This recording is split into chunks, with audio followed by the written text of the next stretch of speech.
What is up, guys and gals? Welcome back to the Nerd Castle for the next episode of Mordheim. My name is Splattercat. Happy to have you here today as we club this guy in his funny hat in the back with clubs. Hooray! Is there any other sort of verb that can follow clubbing, though? Wow, that was a little weird. At the moment, there may be some performance issues. I don't know. It's my first recording of the day, so every now and again, things go wrong. Instead of going right, they go left. You're like, hey, what are you doing, video game? And the video game's like, I'm doing whatever I want. What are you doing? It's not a fun conversation to have, but it comes up pretty frequently. Oh, this is gonna suck. They've got a wizard. Well, that's enjoyable. I wasn't aware that we were going all in like this. No! Luther Volkinson manages to get out of the way of my super awesome attack. That is deeply upsetting because I needed him gone on this turn so that I could turn around and fight with the Finger Wiggler, who now is not going to be able to be fought with. So, I thought there was like maybe a little bit of wordstone over here. Yeah, there's like a little tiny pile right there. However, apparently I've searched 4 out of 4. Oh man, I gotta loot so many wordstones in order to win this and get the secondary objective too. And I have to do it with one nostril clogged. Hooray for colds. Making everything 41 gold crowns. Good sweet Lord baby Jeebus. We have 41 crowns on that character. Well then he needs to survive all day long. Let's make sure that he never dies and has all the friends in the universe. Alright, so I don't know how you feel about halberds, but I'd like you to inspect the edge of this one. Does anything look wrong with the end of this halberd to you? Nothing looks wrong with it? Okay, I just wanted to make sure. I figured I'd ask somebody who looked knowledgeable. I mean, you're holding a bow, so I figured he probably knows stuff about halberds. Stabbities! Ooh, this guy's got damage soaky ability. He's got that plate mail on. Well, that's upsetting. He's so close to being able to attack 3 times in a turn. Someday, I will attack 3 times in a turn. And so he failed his all-alone check. There's a dead lady right there with a big knife inside of her. That guy's got a claymore, which is goddamn terrifying. I don't know how I feel about that claymore, but I'm pretty sure it's a negative feeling. I don't feel really good about it. Gunnar Lundorf. Got his super awesome gaming glasses on, and they're all yellow and shit. I am Gunnar. What's over here? Oh, it's behind him? Oh, apparently I took a wrong turn at Albuquerque. Oh, hey. What's going on over here? All little things that I like.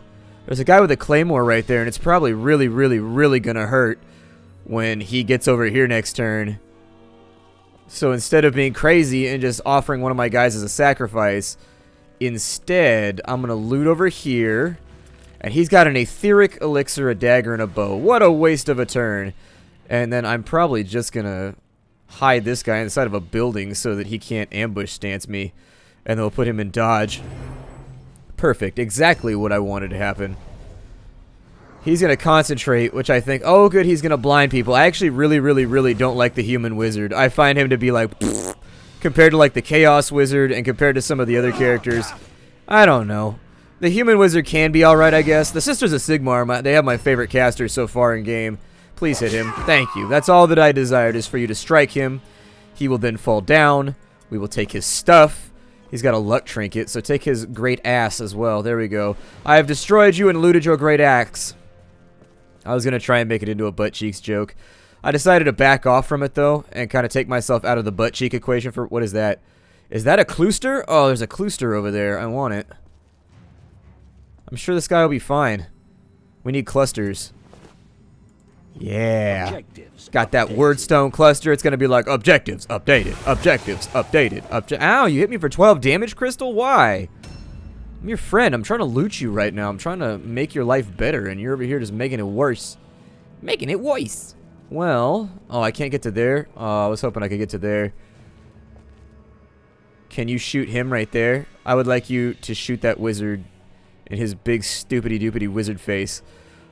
14%, huh? That seems really, really low for a character who's leveled a few times. I have no idea if that's being properly represented. Somebody messed with me in the stream and said that, like, all the percentages in-game are messed up and not represented properly. Ooh, 31 gold crowns on that one. Alright. I mean, it's not gold crowns that we need right now. But, oh, they've got to make a route check. That sucks because I wanted to loot way more stone. I wanted to see if I could at least get, like, I don't know if he has a really good dodge chance or what he's got going on. So there's an 84 right there. Definitely going to win this fight. Staves, don't underestimate staves. I know that like D&D and other games have given staves like a bad name for DPS. In this game, staves still hurt a lot. And they failed their test. I was hoping I could get that other cluster over there before they failed. What a disappointment. But we got 7 shards. We got 6 fragments and 1 cluster. So that's like a huge amount of warpstone. Basically what I'm trying to do right now is I'm trying to make it so that I have enough stone to get through my next challenge so that we can start taking on some of the storyline missions. So when you're doing the storyline missions, you're not gathering resources during those. And so I like to future-proof a little bit so that if I fail the mission, I can still pay off my next loan of warpstone without having to worry about it. Makes life a little easier. Little bit easier and squishier. He got mental and martial. You got mental. Remarkable. Good. He's level 3, got MVP, underdog bonus because we went after a hard mission right there. He got another offensive point too, which is pretty sweet, which means at this point I can make them not dual wield anymore and put nothing in their offhand. They would be super dodgy and they could attack 2 times as long as they don't have a weapon that's tiring. Might be kind of a cool thing. My archer apparently has a flesh wound that will last for 2 days. Little disappointing. I don't know. I think you roll for wounds if you go down below like a certain threshold or something. When it comes to, wow, we got a lot of coins out of that mission. Like, that instantaneously really put us in a good spot. We're at 255 right now. I'm going to have to mill about and figure out what things I want. I got to pay all these guys. And then paying for treatment, I got to pay for him. So let's go ahead and pay his 4 gold coins. Considering he brought back 41 gold coins with him and he was honest enough to tell me, I figure we should probably pay him off. So for our leader, we need to give him new skills. He's got Hardy, which increases his HP by 40, so that's really good. He should have a couple more skill points here. We're building him to deal with parry. And so I'd like to do something. So he's got flash parry right there. Increases your parry chance by 5%. I think that sounds pretty good. We got to wait 2 days for the guy to come out anyways when it comes to his wound. So I'll probably go with flash parry. So let's go ahead and bring that on up. And then in here, I'll probably just keep leadership up to 12 so that he can master leadership abilities.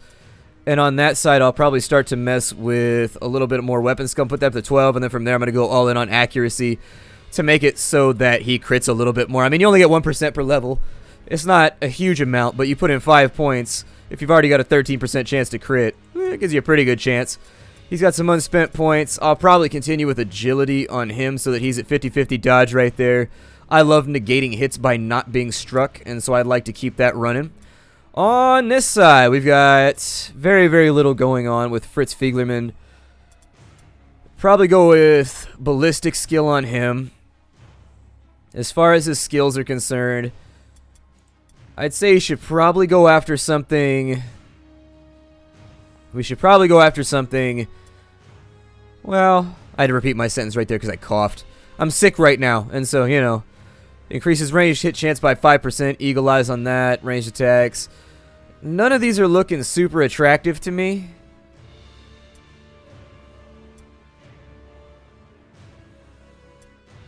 I'm thinking something that makes his aim a little bit better would be nice, but it's really expensive, so we'll have to wait that one out. Did it not apply his point? Oh, never mind. He had a stat point up here. Well, God, I don't know. I guess make him a little bit more brave. I think that right now our morale leaves a little bit to be desired, and some of these guys are really lacking when it comes to some of those extra little abilities. I'll probably keep him moving along with dodge. I've got enough money to where I think I can probably... Is that agility right here? What is this? Yeah, this is agility right here. So I can increase his chances to pass things. I could give him, after a successful dodge, counter blow would be nice. Avoid is probably the one that I'll go after first, though. And so I need to get their agility up to 9, and then we also got to spend a lot of money on it. It's going to be expensive. It's going to be expensive, and it is not going to be pleasing. Continue onwards. Hit chance looking good. Hit chance looking good. Probably do the same thing with him. This poor little bastard over here does not have a lot of dodge, and so I'm going to keep moving him on up. We're going to keep working ballistic skill on him.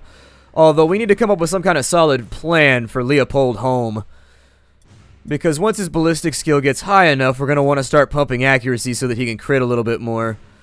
Like, what is his crit chance? Does it have it listed around here? 9% right there, I think. Yeah. And so we could bring that up to 15-20%. I'd feel a lot better about it.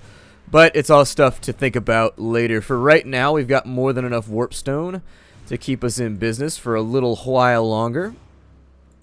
So I'm going to swing on back to camp. We're going to jump in on the next day. And so Leonhard von Falkenberg has learned the skill Flash Parry, which is very, very good. That should put his chance up to 60-something%. And if we can get him a higher class shield, he'll have a much better chance there as well. What do they have going on here? Just helmets and shiz. Do they have any pots of oil? I really like oil pots in this game. Oil pots are quite fantastic. A blunderbuss. I wish it also said with these, I wish it said who could use them for your army. Like a little list down here so that you could just like mouse over these and be like, oh look, I would be willing to bet it's probably the Youngblood. Oh, he's got a crossbow right there. Lowers his initiative a little bit, but it'll do some damage. No good shields, unfortunately. I keep waiting for a blue shield to show up, and it just has not happened yet. We got a bunch of heavy armor here. I think it's probably smart for us to sell off some of this rando gear that we've got that I've been picking up off of enemies, because being broke is not a great way to go through the game. Got an oil bomb right there, but I would love to have 3 or 4 more.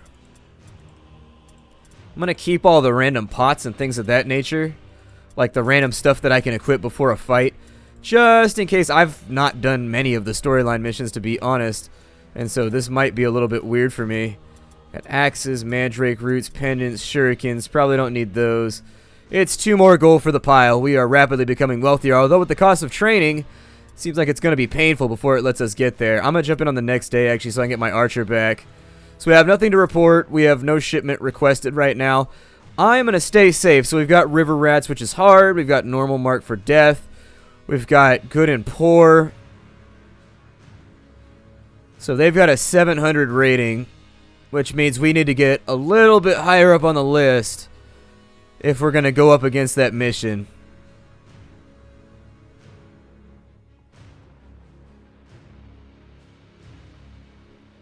I don't like either of those missions. I also don't like fighting Skaven, though.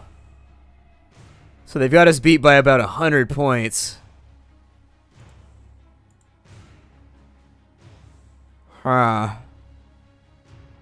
Maybe one more filler battle. Let's send out scouts.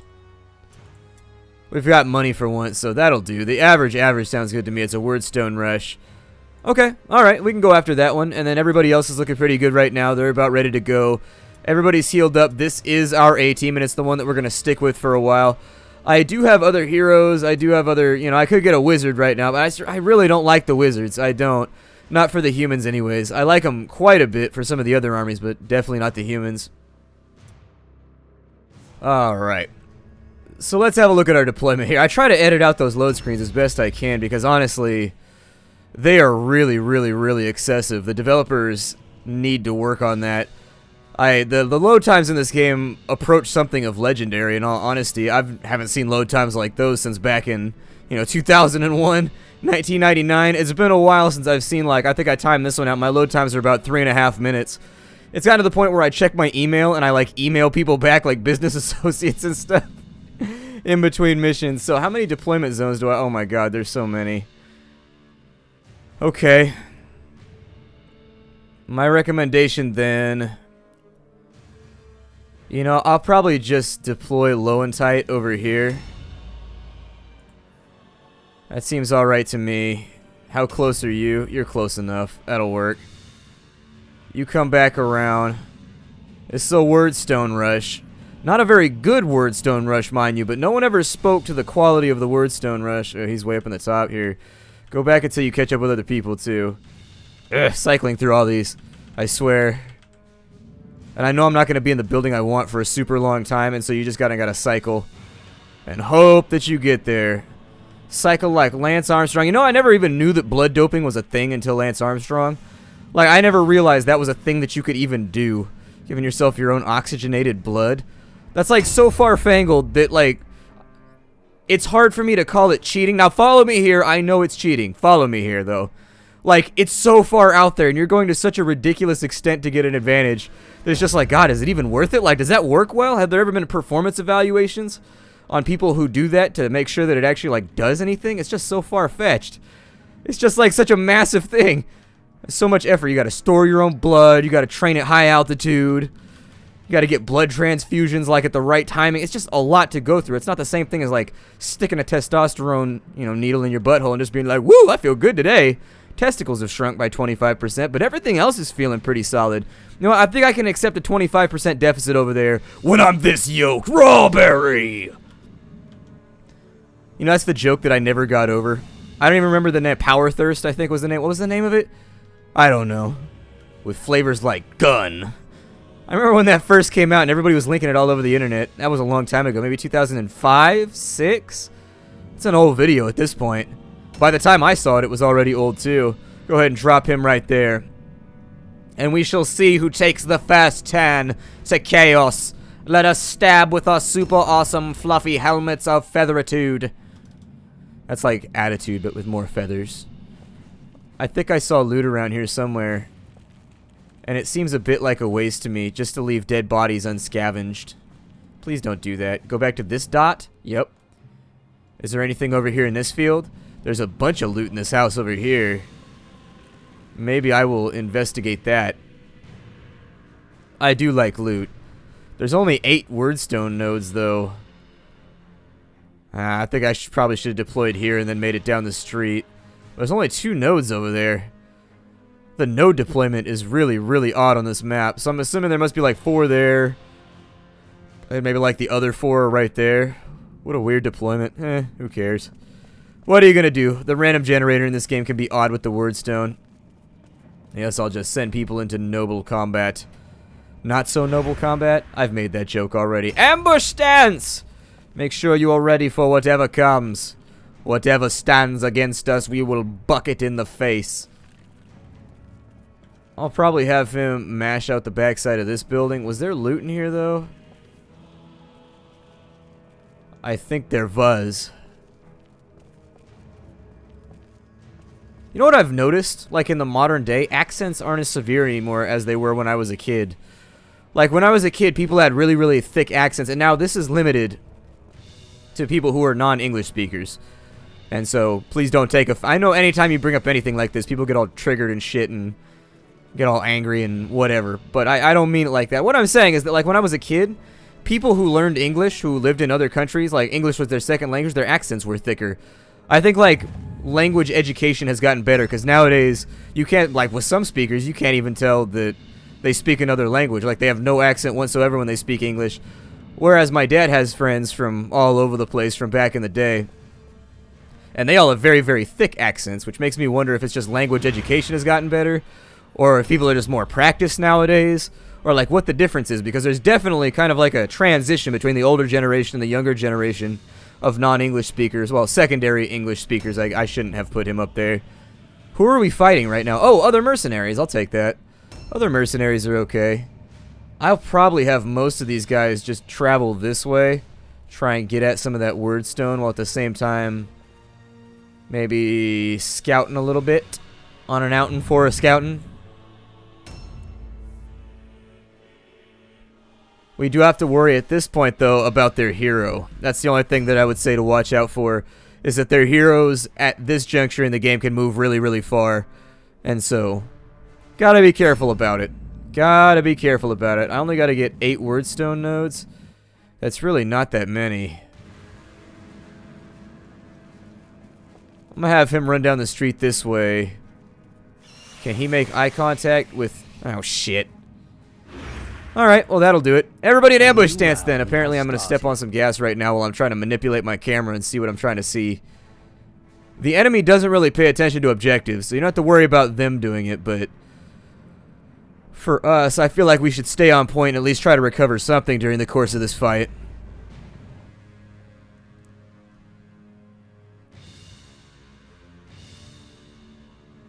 There's more wordstone right there, but there's a little bit... Oh, we've already got somebody. Erdman Haas. He's got so much HP. I wish they would get rid of the HP padding. in this game, and they would just like make the AI smarter. You know what I mean? I don't know. The HP padding bugs me. I'll probably just leave him in ambush stance. It'll be okay. We've got these guys out initiative pretty hard, so... Pretty satisfied with my ability to fight right now. Fritz Fieglerman, I'm going to need you to run all the way down the street. As far as you can anyways, and just Overwatch. That's all that I care about. I think guns, I don't know how I feel about guns so far. Ranged weapons, kind of iffy about right now in this game. I think when I play Chaos, I really like ranged weapons because their archers are absurdly good. Absurdly squishy too, but actually they're pretty good in a straight fight as well. Really kind of an all-around character that you can depend on. I do like them a lot. The guys with the little KKK hats. I don't know, that's what they look like to me.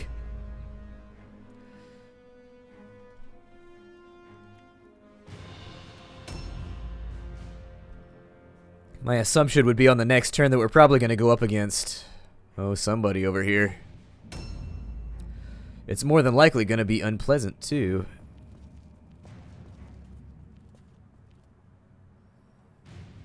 Looks like it's... Oh, there's a big cluster over there. So where is this guy at? Oh, his entire team's over here. Okay, we need to collapse. Never mind. His entire team is on me right there. So we got to get everybody formed up on this side. Can't let them catch us right now because they will overwhelm him. And then they will beat him to death while he's stuck in his fail all alone check. A new round has started. What is going on? The first person in will be more than likely one of their heroes. And the fight will probably happen over here near the wall somewhere. I'm going to send a couple people over there to grab as much warpstone as they can. Because I'd like this to be super profitable. Not just that, but I want our next shipment to be pretty timely too. So do we have visuals on any of the good shit over here? Oh, it's all the way around the corner? Yikes.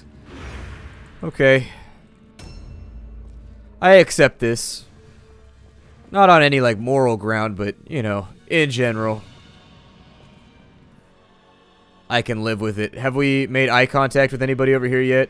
That's a good thing, because once you make eye contact in the world of chaos, that means we have to fight each other. It's the same thing in Guerrilla World, too. I saw that on Reddit the other day, that, like, in, I don't know, Denmark or somewhere, they had a zoo where they found that the gorillas were super agitated all the time, and they just couldn't get them calmed down. And it's because patrons at the zoo are making eye contact with the gorilla through the glass.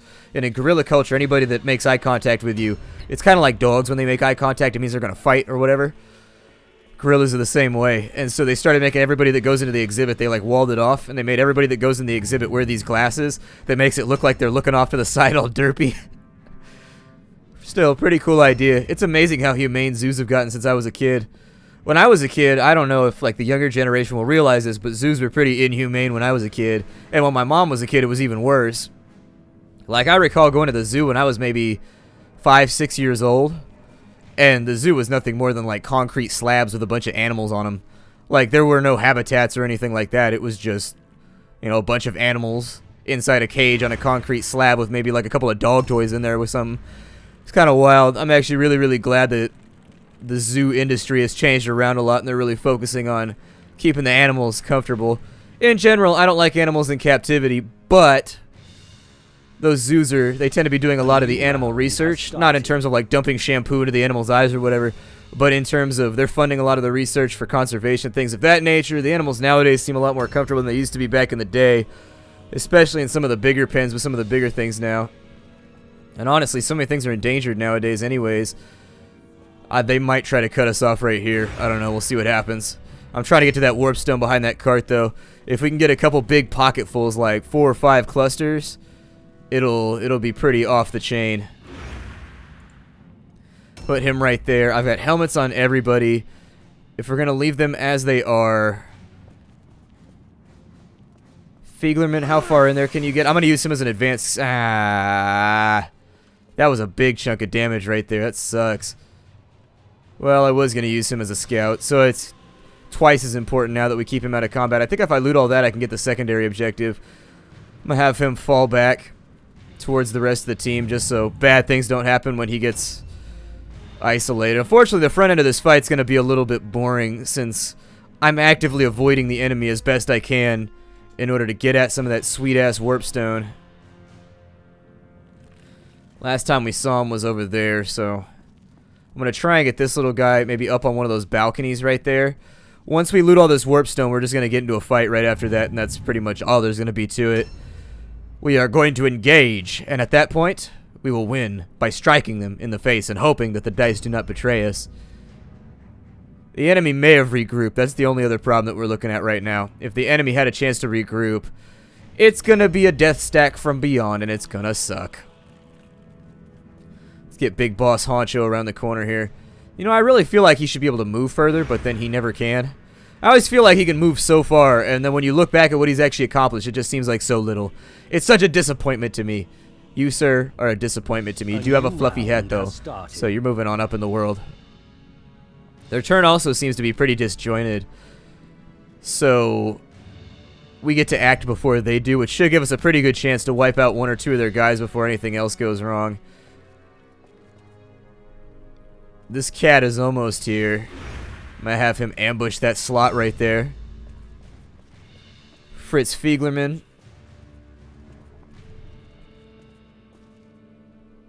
I would like for you to basically just be wherever. It doesn't even matter. You can just be over there. Shoot somebody. If they come around the corner, unleash the Brucka and handle their shiz. And since we haven't joined the fight just yet, I'm going to continue moving people over in this direction. I realize this was not the most stimulating of episodes. But my name is Splattercat. Thank you for joining me here at the Nerdcastle for the next episode of Mordheim. I know that it's difficult for me to structure these. These episodes are odd in terms of it's really difficult to tell if anything interesting is going to happen the entire time you're playing. And so, you know, this time we're just running around. The battle hasn't been joined. I don't feel like I'm leaving you with a cliffhanger or anything right now. So what I'm going to try and do is I'm going to try and get them grouped around all of that right there, all of the Wordstone. After we get the Wordstone, we'll start the fight, and that's basically where the next episode is going to start. So my name is Splattercat. This is Mordheim. This is the 1.0 release. The game is out now if you wanted to purchase it for yourself. I think it's $29.99 on Steam. And so a little bit pricey. A little bit pricey, a little bit buggy, but it's still a good game. I really do think that at its core, it's a solid game. I will see you on the next episode.